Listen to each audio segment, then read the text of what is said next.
আপনারা জানেন উত্তরা 12 নম্বর সেক্টরের রেস্টুরেন্টের যে বিল্ডিং 6তলা বিল্ডিংয়ে আমরা 10টা 38 মিনিটে সংবাদ পাই আগুনের এবং আমাদের একে একে 12টি ইউনিট এখানে এসে আগুন নিয়ন্ত্রণ করতে সমর্থ হই আমরা 1402 ঘটিকায়। আমরা এখন পর্যন্ত যেই 7 জনকে উদ্ধার করেছি তার মধ্যে 6 জন মহিলা এবং তার মধ্যে একজন অন্তঃসত্ত্বা মহিলাও রয়েছেন এবং একজন পুরুষ রয়েছেন। তারা সবাই যার যার চিকিৎসা নেওয়ার জন্য হসপিটালে গিয়েছেন এবং আমরা এখন পর্যন্ত কোনো ডেড ভিকটিম অথবা অন্য কোনো ভিকটিম পাই নাই। তবে সবাই আল্লাহর রহমতে সবাই ভালো আছেন আশা করি। এবং আমরা যেই আনুমানিক যেই সোর্স আগুনের যে উৎস এটা জানতে পেরেছি, এটা সম্ভাব্য উৎস আমি একটা ভিডিও পেয়েছি, ওখান থেকে যেটা বোঝা যাচ্ছে যে এটা রেস্টুরেন্টের যে সিলিন্ডারের কোনো গ্যাস লিকেজ থাকতে পারে, সেই লিকেজ থেকে এইটা আগুনটা একটু বেশি হয়ে গিয়েছিল, মানে ডেভেলপমেন্ট স্টেজে চলে গিয়েছিল। তবে আমরা আনুমানিক 4 ঘন্টার অক্লান্ত পরিশ্রমে আমরা এটা সমর্থ হই 12টা ইউনিটের মাধ্যমে। আমাদের ফায়ার ফাইটার 130-এর উপরে এখানে আছেন এবং আপনারা দেখেছেন আধুনিক আমরা টিটিএল এবং অন্যান্য আধুনিক যন্ত্রপাতি আমরা ইউজ করেছি এবং আমরা গতানুগতিকভাবে আমরা ম্যানুয়ালিও আমরা রেস্কিউ করেছি সব রকমভাবে। এই বিল্ডিংটি একটি অগ্নির দৃষ্টিকোণ থেকে এই বিল্ডিংটি একটি ঝুঁকিপূর্ণ বিল্ডিং ছিল। এই বিল্ডিংয়ে কোনো ফায়ার ইকুইপমেন্ট আমরা পাইনি, মানে ফায়ার ফাইটিং ইকুইপমেন্ট পাইনি। এই বিল্ডিংয়ে আমাদের জানা মতে আমরা নোটিশ দিয়েছি।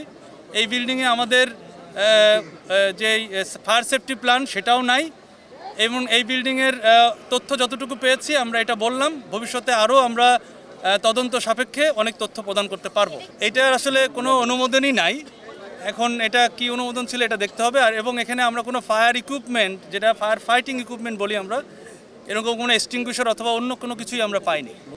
এখানে আসলে প্রথমত আগুনটা বললাম যে ডেভেলপমেন্ট স্টেজে চলে যায় প্রথম দিকে আমরা যখন এসে পাই, কারণ এটা গ্যাসের লিকেজ থেকে যেহেতু হয়েছে সুতরাং নিচের ফ্লোরগুলোতে গ্যাসের উপস্থিতি ছিল এবং এখানে অনেক পেট্রোলিয়াম দ্রব্যাদি ছিল। এখানে আপনারা জানেন যে এই বিভিন্ন ফ্লোরে বিভিন্ন টাইপের প্রতিষ্ঠান ছিল, যেমন জিম ছিল, রেস্টুরেন্ট তো ছিলই প্রথম 2 তলা, তারপরে আপনার জিম দেখেছি আমরা, পার্লার ছিল এবং উপরের দিকে আরও আরেকটা জিম দেখেছি, মানে সব মিলিয়ে, এবং উপরে লোক বসবাস ছিল। এই বিল্ডিংটি 6 তলা টিন শেড করা। প্রথমত অনুমোদনের জন্য এই রাজধানী উন্নয়ন কর্তৃপক্ষ এই অনুমোদনগুলো দেন, এটা প্রথম তারা তাদের প্ল্যান মোতাবেক। তারপরে আমরা যে আইন অনুযায়ী অগ্নি প্রতিরোধ নির্বাপন আইন অনুযায়ী ওনারা আবেদন করেন আমাদের কাছে, যদি রাজুকের প্ল্যান পাস, মানে আগে রাজুকের থেকে প্ল্যানটা নিতে হয়, তারপরে আমাদের যে ফায়ার সেফটি প্ল্যান সেটা নিতে হয়। এটা নিয়ম এবং এটা ধাপে ধাপে কার্যকরিতার সনদপত্র যদি কার্যকর করা হয় তারপরে সনদপত্র নেওয়ার কথা। এটাই হচ্ছে সিস্টেম। আমরা শুধু 7 জনকে উদ্ধার করেছি, কেউ নিহত হন নাই। গাফিলতি বলতে আমি বলেছি যে এটা অগ্নির দৃষ্টিকোণ থেকে এটা একটি ঝুঁকিপূর্ণ বিল্ডিং, অগ্নিকাণ্ডের দৃষ্টিকোণ থেকে এটা আমরা বলতে পারি। এবং এটা একটা মাত্র সিঁড়ি ছিল, এসকেপ রুট সেভাবে ছিল না। আপনারা দেখেছেন যে বিল্ডিং থেকে বিল্ডিং কিভাবে আমাদের 3 পার্ট ল্যাডার দিয়ে পার করেছি আমরা, এবং আরেকটা জায়গায় দরজার যে ওটা কাঠ ভেঙে একটার সাথে আরেকটা জোড়া দিয়ে আমরা পার করেছি। এইভাবে আসলে আমরা করতে পেরেছি, কারণ আপনারা দেখেছেন যে টিটিএল আমরা সেট করতে পারছিলাম না, পিছনে আমরা চেষ্টা করেছি, সেট করতে পারি নাই কারণ বৈদ্যুতিক তার উপস্থিতি ছিল।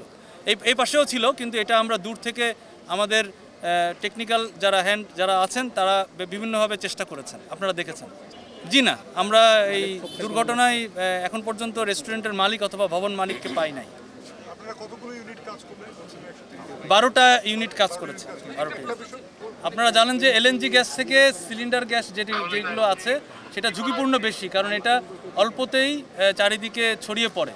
এবং আমি বলেছি যে আমাদের আমরা এসে দেখেছি আগুনটা নিচের তালা এবং দোতলা পর্যন্ত আপনার আগুনটা ছড়িয়ে গিয়েছে।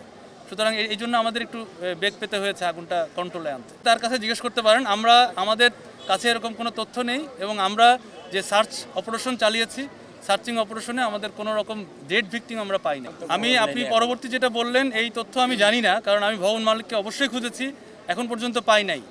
আর এখানে আমাদের যে পরিদর্শক যারা থাকেন তাদের কার্যক্রমই হচ্ছে আপনার নোটিশ প্রদান করা, তাদেরকে বিভিন্ন বিষয়ে বোঝানো, অগ্নির দৃষ্টিকোণ থেকে, অগ্নি নিরাপত্তার দৃষ্টিকোণ থেকে তাদেরকে বোঝানো এটাই তাদের দায়িত্ব এবং তারা সেই দায়িত্ব পালন করেছে এবং আমরা তদন্ত সাপেক্ষে বাদবাকি তথ্যগুলো প্রদান করতে পারব।